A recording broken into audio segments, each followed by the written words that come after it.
ఈరోజు అట్లాంటి యూనివర్సిటీకి చెంది ఈ దేశ అభివృద్ధికి ఈ ప్రాంతంలో మొదటి దశ తెలంగాణ ఉద్యమం జరిగినప్పుడు 1969 తెలంగాణ ఉద్యమంలో తెలంగాణ వెనుకబాటుతనం వల్ల వచ్చినటువంటి ఆ పోరాటం ఫలితంగా ఏర్పడ్డది హైదరాబాద్ సెంట్రల్ యూనివర్సిటీ.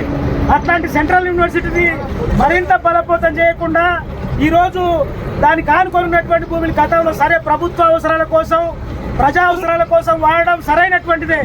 ఈరోజు IIITకి భూమి ఇచ్చారు, దాన్ని ఆనుకొని MRO ఆఫీస్కు భూమి ఇచ్చారు. ప్రభుత్వం ప్రజలకు సంబంధించినటువంటి వాడితే సరైందే కానీ ఆ భూములను వేలం వేసి తద్వారా ఖజానా నింపుకున్నాం అనేటువంటి పద్ధతి సరైనటువంటిది కాదు. దానికి వేరే మార్గాలు వెతుక్కోవాలి. హైదరాబాద్ సెంట్రల్ యూనివర్సిటీకి ఆ భూములు దక్కాలని చెప్పేసి సిపిఎం పార్టీగా డిమాండ్ చేస్తున్నాం. ఈ రోజు సిపిఎం పార్టీగా హైదరాబాద్ సెంట్రల్ యూనివర్సిటీ ముందు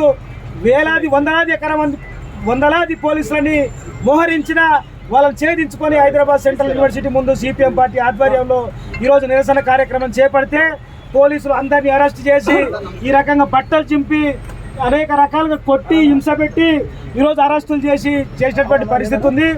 రేవంత్ రెడ్డి గారు గతంలో కేసీఆర్ యొక్క నిరంకుశ వైఖరికి వ్యతిరేకంగానే ఈ రాష్ట్ర ప్రజలు తీర్పునిచ్చారనేటువంటిది మీరు మర్చిపోవద్దు.